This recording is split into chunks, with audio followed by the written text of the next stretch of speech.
په لاس سره ځان انزال کول یعنی موټک وهلو صحیح طریقه. ما په خپل چینل باندې 2 ویډیوګانې اپلوډ کړي دي.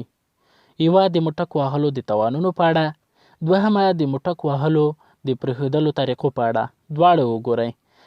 لومړی تاوانونه وګورئ، کوم تاوانونه ستاسو په وجود کې رامنځته کوي. دوهم دا چې د موټک وهلو د پرېښودلو طریقې وګورئ. کوشش وکړئ چې دا عمل پرېږدئ، ځکه دا ډېر ناوړه عمل دی، ډېر بد عمل دی. ځکه رسول اکرم صلی الله علیه و وسلم په دا ډول اشخاصو باندې لعنت ویلی دی. که چیرې زنا یا لواطت در څخه کیږي، یعنې مجرد یاستئ یا مسافر یاستئ په داسې ملک کې چې هلته زنا او لواطت له حد څخه زیات دی، بیخي تاسو ځان نشئ تم کولی، تاسو زنا څخه وساتل شئ یا لواطت څخه وساتل شئ. یعنې د حد د زنا او لواطت حد له حد څخه زیات دی. نو په دې وخت کې تاسو دغه ناوړه عمل ترسره کولی شئ.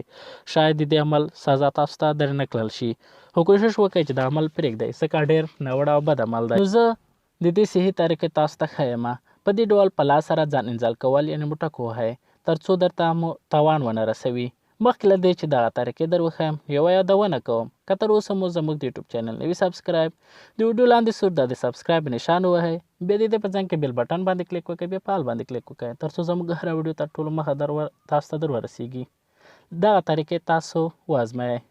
لومړی وخت ورکړئ. کله چې په لاس سره ځان انزالوئ، یو وخت ورکړئ، زر مه ځان انزالوئ، ځکه کله چې داخلي عضواتو څخه مایعات راټولیږي، دا انزال ته تیاریږي، دې ته اورګاسم ویل کیږي.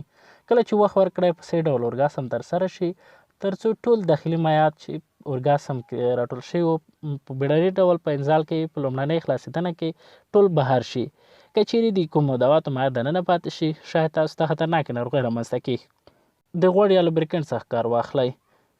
که دا غوړ لوبریکینټ زیتونو، شړشمو یا د شمپو وکاروئ، ځکه دلته مو د عضلي حرکت کم او حزم زیات وي. دا لوبریکینټ راواخلئ، شړشم یا زیتون راواخلئ، خپل خاص اندام پرې غوړ کړئ، او یا شمپو راواخلئ، په شمپو کې دا عمل ترسره کړئ، تر څو ستاسو عضلي حرکت کم او حزم زیات شي، درته نقصان ونه رسوي.